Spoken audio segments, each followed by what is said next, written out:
Welcome back to Let's Talk News. Now, I got a cup of coffee here. It had some lipstick on it. It's because I stole Ella's. I stole your coffee this morning. I'm like, that's mine. This is lipstick. Right. We have our two guests here with us, Paul Terri and Steve Craig. Hello. Good morning, guys. Good morning. I'll tell you, here's how we came across all of this. There are so many great shows in Las Vegas. I mean, it's just entertainment personified. And everybody's familiar, like, with the big headliners. Everybody knows, oh, Cirque and Celine and so on and so on. But people don't realize how many really great shows there are here. I mean, there's so many of them. And the other night, Ella and myself went to the Saks Theater at the Miracle Mile Mall and saw the Beatles Tribute Show. It was phenomenal. Planet Hollywood. Gotta get that. It's Planet Hollywood. Sorry, gotta get it all in there. That's where Mr. Plug. But, you know, Paul Terri, you play, well, your lead character coming out of the show is Ed Sullivan. And you were phenomenal. I really did. I thought I was like back watching my television as a little kid. I'm not really that old. I was playing. I remember like black and white and Ed Sullivan and coming out, and your impression was just phenomenal. Thank you. You were really great. I like the Austin Powers. He's pretty good. Yeah. Well, the thing is, Well, you're groovy too, man. Right. but not to take I like you as it. Not to take away from it all from Steve Craig. Steve, your impression of Are you John kidding? Lennon He's the show. He's one. Him and the other three guys are the show. That's not true. And anyway, we'll argue about that some other time. Okay. Well, I actually, okay, here's my impression from sitting in the audience. Yeah. It was the whole show. Yeah. The entire transition, the Beatles from the early years, starting off with the Ed Sullivan Show, going through into the mid-'60s, the Yellow Submarine, the costuming all changed. Yeah. And then finally moving on to their final song. I think their final song, is that Hey Jude? Was that their final recorded No, it's song? not. Hey Jude came out as a single in 1968, shortly after the White Album. Okay. The last album they recorded chronologically was Abbey Road, and Let It Be was released after Abbey Road. It's Okay, that's what Let It Be.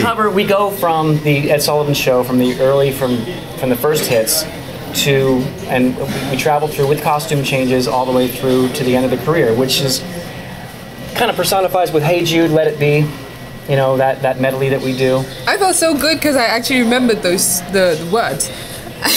Some of them I didn't, but I was like, I've never heard that before, but I just sang it. We get that all the time. People that come out and say like, I like the Beatles, but I can't believe how much I really like them after seeing the show. They know all the songs, everything comes back, it all comes back, memories come back, the lyrics come back to them, people sing along, they clap along. It's really a very nostalgic and very uplifting experience. The show is fantastic. I'm very proud of it. All the emphasis, obviously, on the Beatles and Beatles tribute band. Yeah. But, so, Paul, what's your value in the show? What is it you do?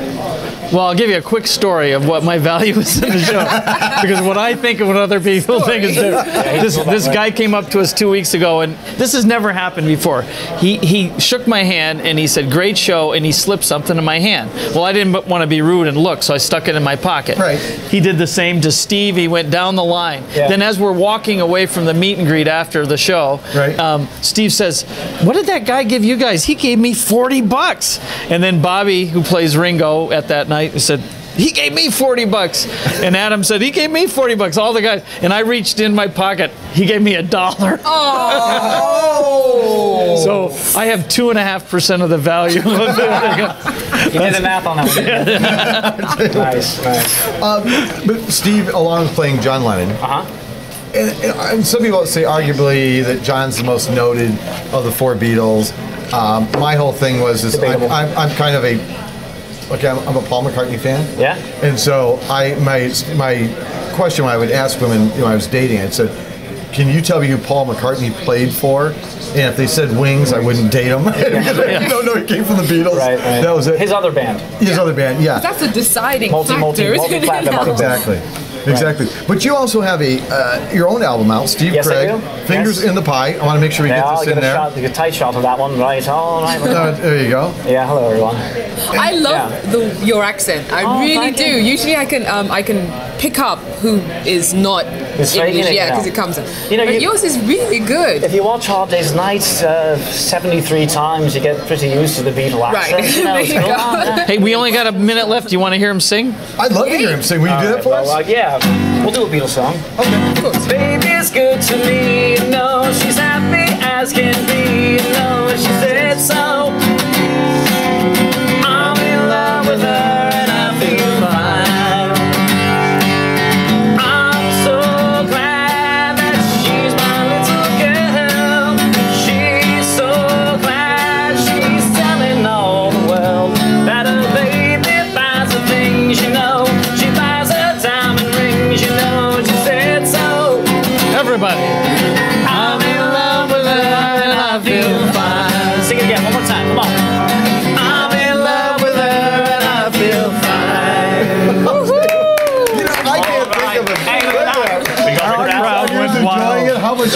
song to wake up the place. Right. What a great way to do it. Yeah. And obviously being in the Queen Victoria pub. Yeah. And in the Cavern Club. Yep. Right? I mean, what better place to do this? Yeah, you guys were absolutely awesome. It's great. I want to thank you both so much for being part of our show today. And I've thoroughly enjoyed it.